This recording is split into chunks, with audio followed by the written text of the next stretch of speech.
Hi, I'm Holly, and with my sister Heather, you're listening to Haunted Family Podcast, a weekly podcast about the paranormal, unsolved mysteries, and even some true crime. Yep, that pretty much sums it up. It does. This week is actually kind of a mystery. It's very interesting mystery. It's as most mysteries are. So, I don't even know where to start. Well, first, I guess I should say, do you notice I do that like every week we record? I say, I don't even know where to start. Oh, hey, let me just tell you this random story that really has nothing to do with the topic. Yes. Every week. Every week. Okay, I think that and our constant saying and so, like that is our catchphrase. So, Holly was just getting ready to tell you a random story. Yeah, I was. When I started researching this dancing plague of 1518. Ooh, giveaway. That's what we're talking about this week.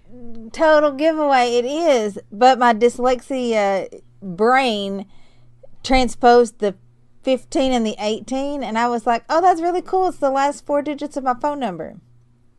Now they know your phone number. No, they just know the last 4 digits. It's 555. No, it's not 555. But you'll never guess it. I mean, you may guess it. I don't know how smart you are, but I don't pick up if it's a number I don't know. So call me all you want. They're listening to us, so they're probably pretty smart. Probably. Okay. So, Dancing Plague of 1518. Where did this happen? Well, that actually happened in the Alsace region of, at the time it was the Holy Roman Empire. Now it's I think now it's France, but it's been long disputed between France and Germany. Yeah. While researching it, I remembered vaguely that I thought once upon a time we had ancestors who lived in that area. And it turns out that, and I can't remember the name, and apparently I forgot to write it down. That's okay. Yeah. We're giving away too much personal information with my phone number tonight. Yeah, true. But it turns out that we did actually have family that lived in the region when this happened. So it's very likely that a member of our family witnessed this or maybe took part in it. It's our family. They totally took part in it. Yeah, totally. But yeah, I know we only talk about, we only talk about the Irish side and the Native American side on the family. But the first member of one side of our family that came to the United States promptly married another first generation. Well, no, she was the first generation. He was, fresh off the boat. Only her family came from Germany. And if you trace her line back, you find they were living in this town and was probably dancing their feet off. Well, if they dance as bad as I do, then I would hate to have to be there. Me too. The last time Holly and I tried to dance together, we ended up falling flat on our butt. Oh, yeah, we did. It was funny. In front of a lot of people. Good times. Good times. So, as we've said, the dancing plague happened in various places. Like, it was like a phenomenon-like thing where it would pop up at different times in history in different places, usually in Europe, where people just danced for periods of time. Yeah, but by the mid 17th century, it completely stopped. Yeah. You don't see any more dancing plagues after that. The interesting part is that even modern day researchers cannot determine what was actually going on. Right. Well, my favorite sprouting of the dancing plague, or however you want to call it, occurrence in history, what happened in 1237. And you're going to laugh when I tell you this. But let's talk about the actual 1518 first. Since but this one is so funny. Since we did, this is what the name of the episode is. Okay, fine. But you better let me tell you about what happened in 1237. Oh, I will. Trust me. So, the 1518 dancing plague that happened in Strasbourg, at its peak, had 400 people dancing. Right. But it all started in July by, and I'm totally going to say her last name wrong, but it's Frau. And actually, I think that Frau is actually German for just woman. It actually just means miss. Yeah. So that's how we would say, like, so really we're saying Miss Trophia. And I am sure I'm not saying that right. See, I was pronouncing it Miss Toffee. Well, that could be it too. I don't know. Anyway, so she just stepped out into the street and started dancing. And she danced for 6 days straight. She did. And by the end of the week, 34 people were dancing with her. By the end of the month, 400 dancers. Yeah, and most of the dancers in this case were women. Yeah. And people actually died. Yeah. From exhaustion and strokes and heart attacks from prolonged dancing in the street. Because it wasn't like they would dance, and then go take a nap. They were dancing 24 hours a day. 7 days a week. And this is at a time where there's a famine going on and people are literally starving to death. I was trying to wrap my brain around this while I was in the grocery store. We don't know what a famine is like. We say, here I'm starving to death. Right. And we say, I'm starving to death. We don't actually know what it's like to starve. We might be hungry. We might be really, really hungry. But I would care to wager that no one listening to us has ever honestly felt like they were going to starve to death. And if you did, we're really glad that you made it through that. Yeah, really. So I was trying to wrap my brain around a time where there's no money to go to the grocery store. Like there's no abundance of food available.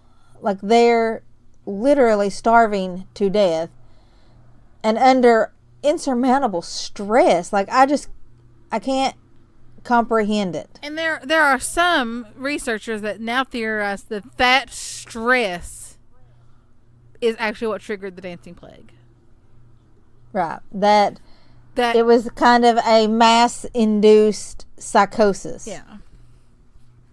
But there's also some that believe that it was caused by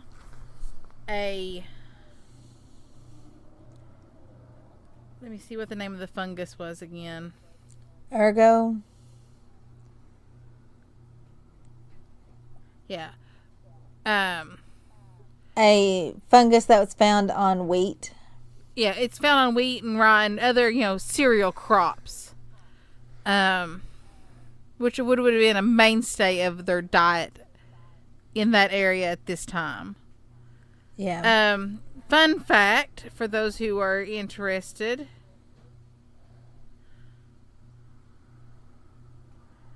The fungus is actually like the precursor to LSD. Yeah, that's crazy. So pretty much these people were extremely high. Yeah. Well, I mean, if you believe in this theory, that they were having a reaction to ergothymine, which is the precursor to LSD. Right. Some other theories is that it was maybe a syphilis-induced, I don't even know what that's called, where like syphilis damages your brain. Yeah, I don't either, but I'm sure they have a word for it. Fun fact, that particular fungus is also thought to have came into play during the Salem witch trials. Yeah, I did read that. But I thought we decided that the Salem witch trials was just bratty two girls who kids. needed their butts whipped. Yeah. Yeah. And I don't even condone spanking unless it's severe. But I mean, They I guess deserved it.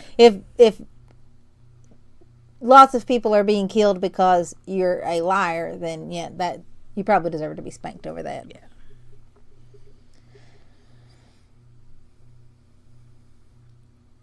So I love like the doctors. Yeah. At this time, The doctors at the time ruled out astrological and supernatural reasonings behind this. Right. Even though Saint Eutychus of Cecilia,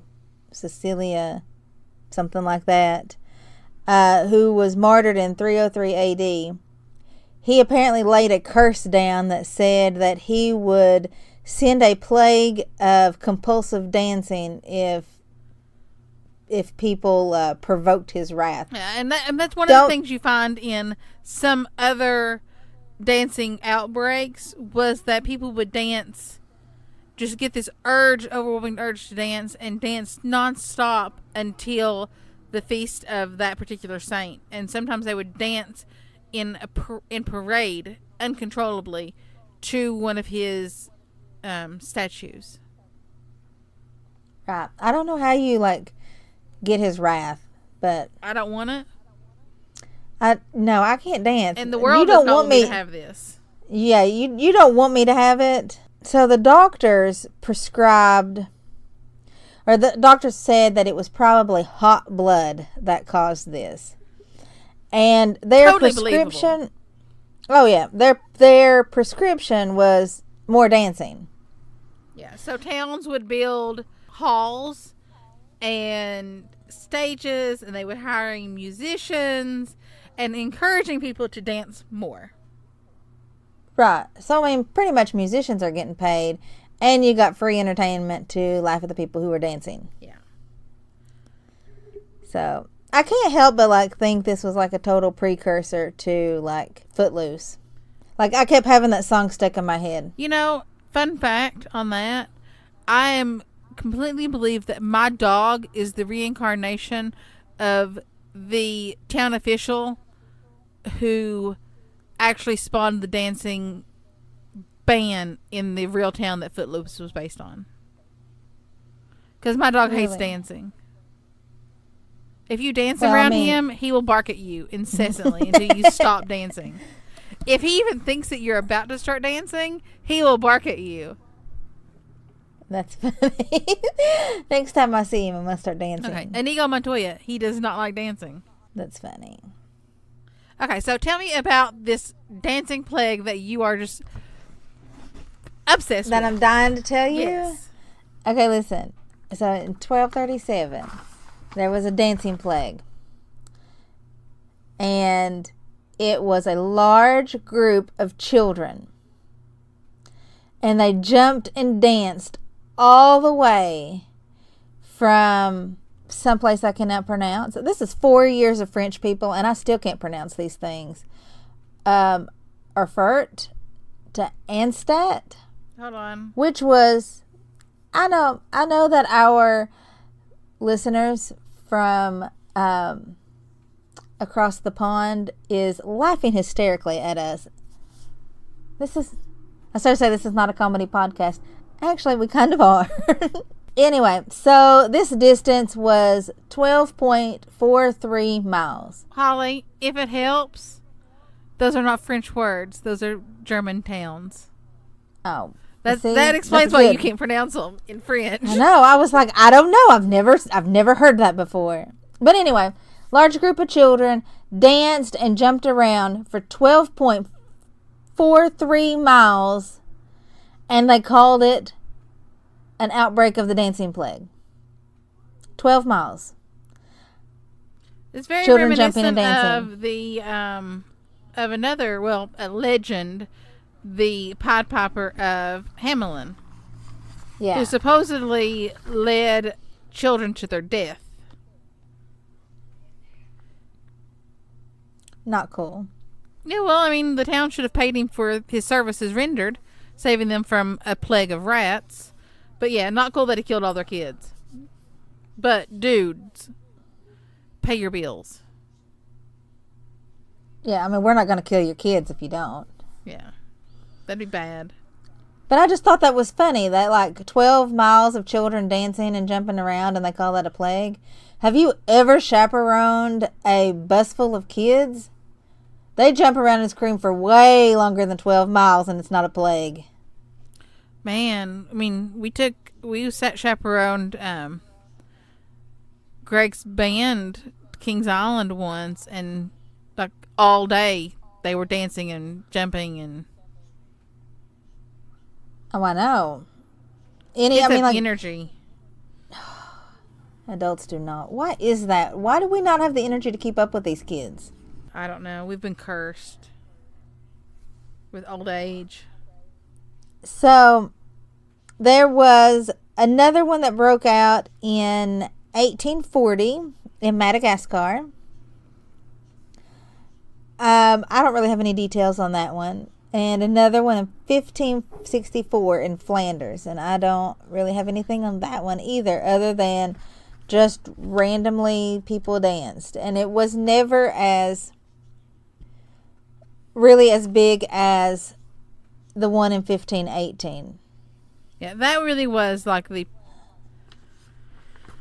one of the big ones. Yeah. In 1278, there were 200 people dancing on a bridge, and then the bridge collapsed.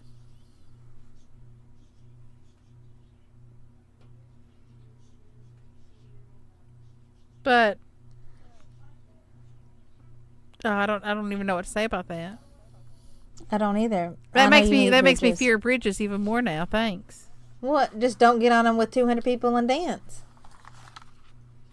But what if that's my dream in life? I doubt that it is, because you're afraid of bridges. Truth.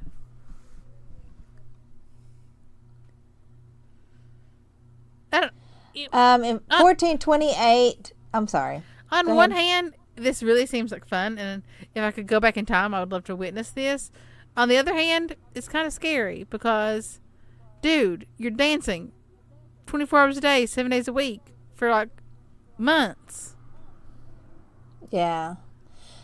And that's one of the things that historians look back and they're like, how did these people who were starving to death have the energy to just dance? They're not eating, not drinking, not sleeping, not peeing. Like, how is this possible? One of the earliest accounts, and I think it just lasted for a day, happened in Bernburg, Germany, in sometime in the 1020s.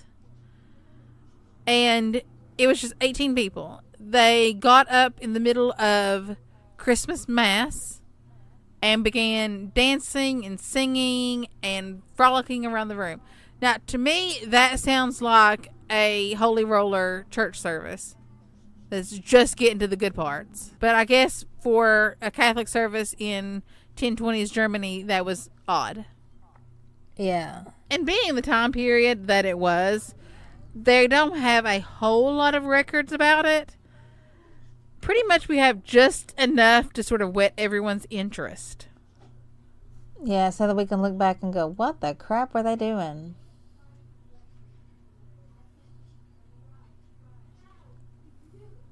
You know what? This is probably why Footloose started.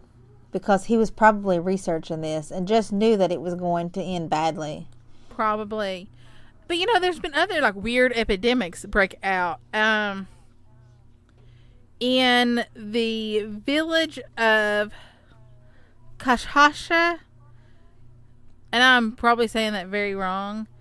It's on the western coast of Lake Victoria in what is now Tanzania. Uh-huh.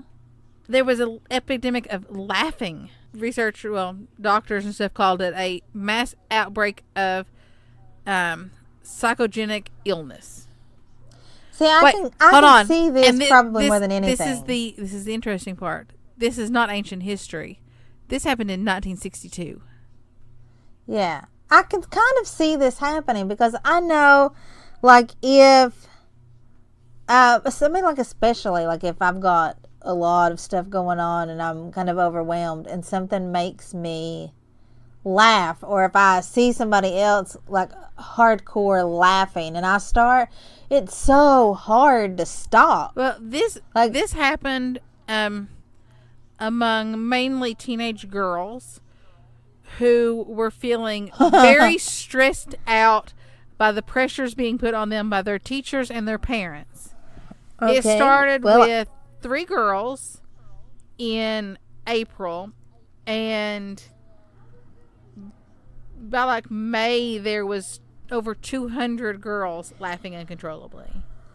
And I can totally see this because it's kind of like a slap happy moment where you get when you're so tired and you just have no control, and then something sets you off and you laugh and you laugh and you laugh and you start crying because you're laughing so hard. Right. And the more you laugh, the harder it is to stop laughing. Did you call me a sorry cow? I totally did call you a sorry cow.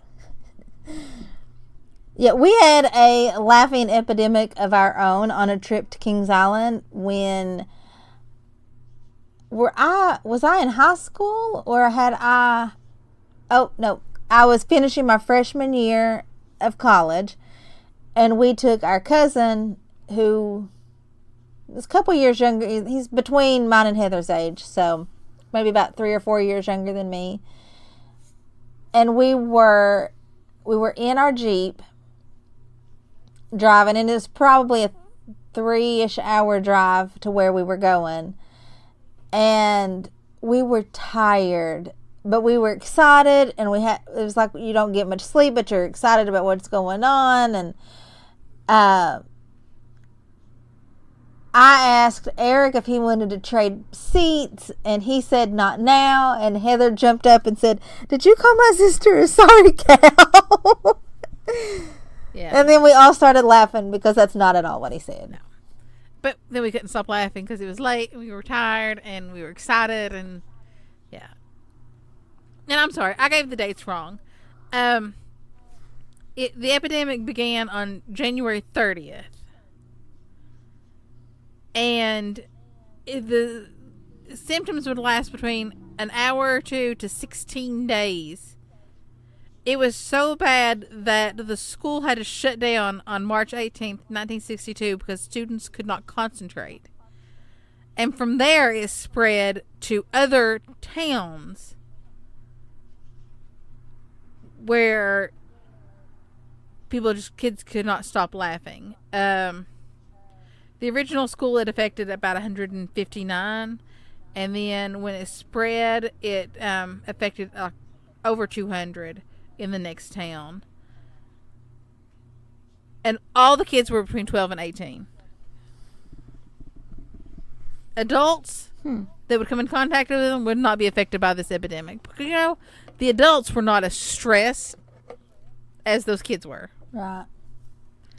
I hate to say it, but I mean, at least it kind of like shows that kids are not necessarily more stressed now than they have been in the history. In the history. Yeah. In the history of ever. In history. I mean, really all I could find was like just a couple pages on it. So, listeners, be careful. Don't get too wrapped up in the moment and start dancing or laughing. Do some yoga, do some meditation, relax. Don't get too stressed because you might start a plague. Not gonna lie, I bought a yoga mat. I have a yoga mat. I have not used it yet. I never use mine. I did buy some some hand weights. And whenever my Fitbit tells me to get my ass up and walk, I get up and I do my 250 steps. And while I'm doing that, I'm using my hand weights. Ooh. Maybe you're going to start an exercise plague. No, that wouldn't be me. Well, we have a very interesting stupid criminal this week. Okay. Our stupid criminal this week actually happened very close to my house. I have to pass through this little town to get to an actual town. You know, a town that has stores and food. This is just pretty much a dot on the map that has a post office. 2 men, and this happened recently. This happened January 4th. So super recently. Yeah, super recently. Deputies got a call saying that a car had wrecked in the ditch at the Mealy Church of Christ. Mealy is the name of the town. And the caller said that they were not looking outside, but they could hear gunshots. Apparently, these guys were driving in the car, and they were Jonathan Mahan and Tatarkoda Baxter. I'm probably saying his name wrong. They had wrecked in the ditch, got out of the car, and started chasing each other around the car, shooting at each other with handguns. Well, yeah. I mean, don't you do that when you wreck your car? Yeah. Well, Mahan had pulled into the church parking lot, and then Baxter tried to shoot him while still in the car, and that's what caused him to wreck. But none of them actually hit the other one, so they must have been really bad aims. Bad shots, especially that close. I mean, come on, at least like get a flesh wound or something. Yeah. So they were both transported to the big city of Paintsville and lodged in the Big Sandy Regional Detention Center, and they're probably still there because they do not look like somebody who has bail money. Oh. Yeah, they were charged with 1 endangerment, so they won't see any time from this. Probably a slap on the wrist, probation, send them on their way. Hopefully they stay away from each other. But they get to live on in our podcast. They do. No word on why they were shooting at each other. They're not talking to the press, so I'm gonna go out on a limb and say they were drunk, and it was probably over a girl. Looking at their booking photos, I would say it is probably they were drunk, and not that they were fighting over a girl, because neither one of them are very attractive. That doesn't mean anything. But yeah, let's see. We got an interesting show for next week. We do. Actually, we are probably going to have another update before too long about our friendly neighborhood escapee, the man who puts con in convict, Eric C. Kahn. Yes, because he wrote a 42-page letter to the Lexington Herald-Leader outlining how he escaped. So more than likely, we will give you a really good update. Probably, if not a whole episode, then at least half of an episode on how about this man. Let's promise our listeners that when Eric C. Kahn finally gets moved to federal prison, because he will go to federal prison, that we will do a full episode on him. Okay, that's a good promise. And I promise you, you will not be disappointed. Because this man learned Spanish on cassette. It will be a very humorous episode. Yeah, I mean, he's a member. I mean, you know it's good when you get picked up in a Pizza Hut. Yeah, well, I mean, he's a member of Mensa, but he wasn't smart enough to escape to a country that doesn't have an extradition treaty. Yeah. No common sense. No. He is a very stable genius. Very stable. Very stable genius. Well, I love the Dancing Plague. I do. I know we did not put a lot into this episode, and that's because we couldn't find as much as we had hoped when we put this on our list. Yeah, we wanted to share it with you because we think that it's fascinating and we like mysteries, but the problem with mysteries is that they're mysteries. They're not solved. So it leaves us with a big question mark, and unfortunately this happened so long ago that there's nothing. There's hardly any records. I wish I had my genealogy chart pulled up right now so that I could tell you how many great grandparents ago that they were actually witnessing this, because it was a long time ago. But yeah, if we have another dancing plague, we will update you on that. Yeah, or a laughing plague. Yeah. I mean, there might be a laughing plague in my house later tonight because I have 3 tired girls because school started back today. Oh my goodness. I had a laughing plague in the house the other night. I don't know what set me off, but I just could not stop laughing. Anthony thought I was high. I wasn't, but I felt like I was.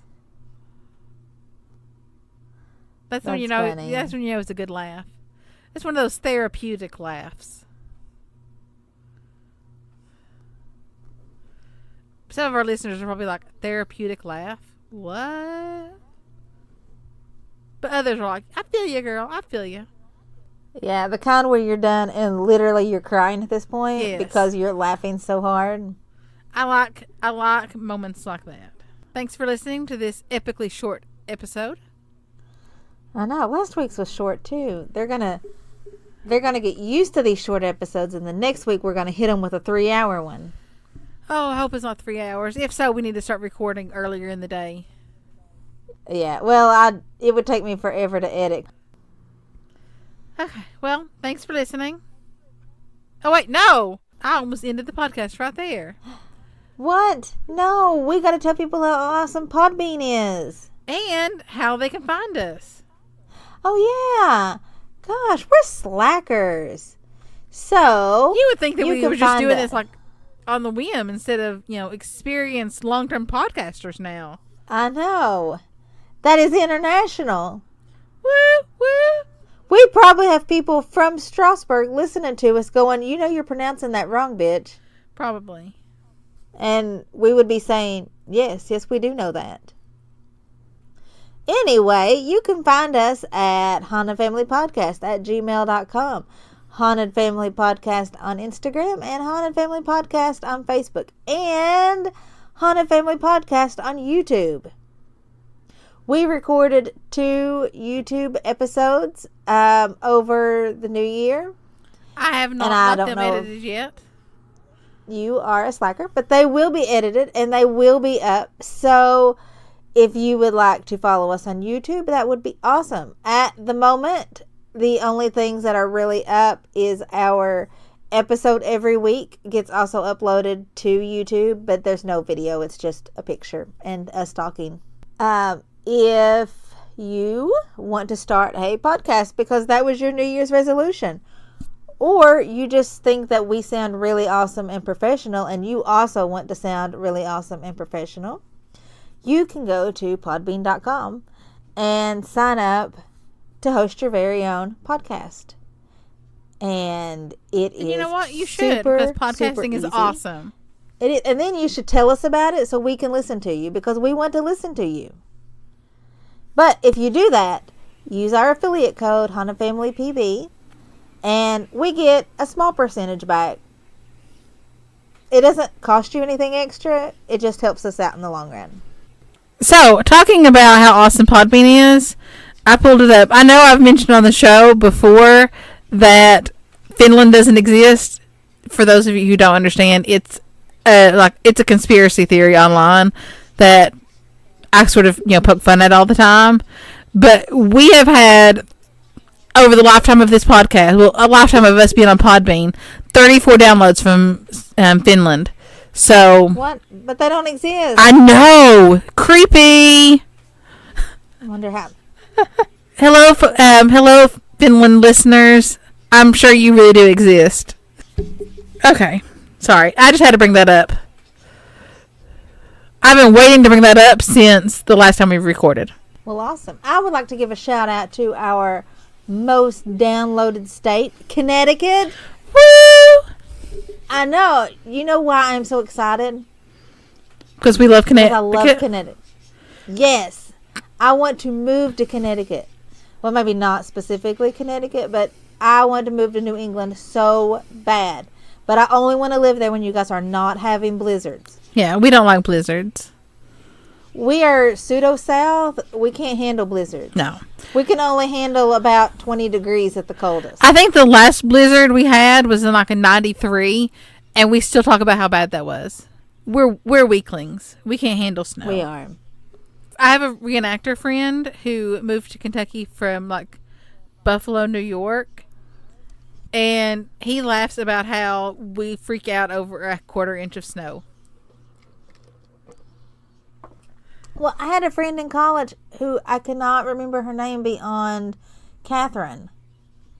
I cannot remember her last name, and it really sucks. So, Catherine, if you are listening and you remember me, like, send me a friend her on Facebook on a family podcast. Yeah, friend me on Facebook. My last name is still the same. Anyway, Catherine was from Maine, and it always, like, it was so weird because she never wore a jacket. She never had a jacket on.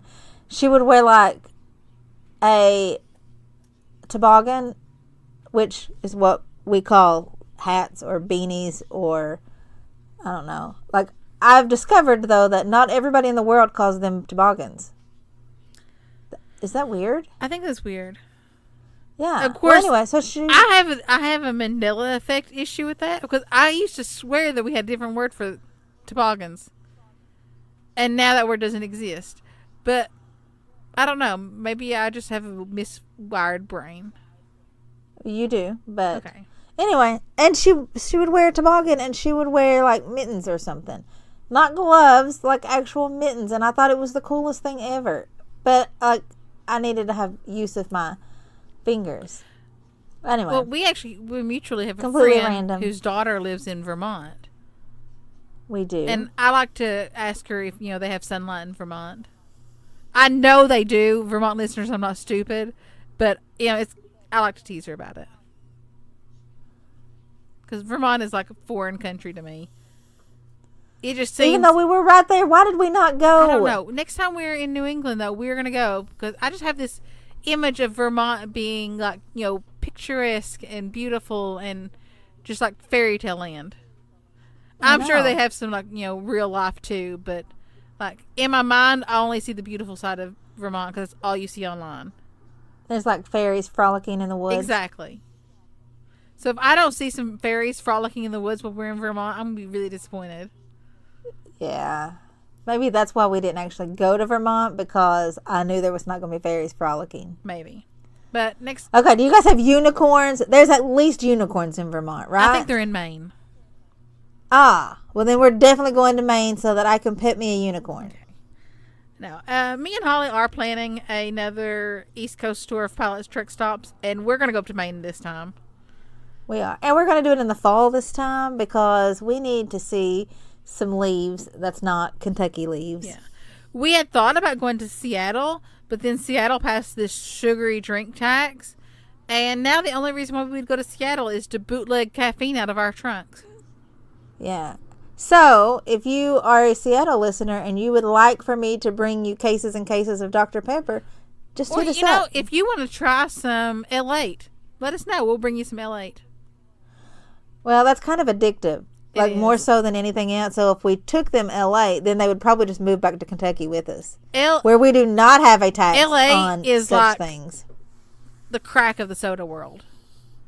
I honestly don't like it, but I don't either. But it's one of those things that if you drink it and you like it, you instantly become addicted to it. Yeah. I mean, everybody in my house loves it except for me.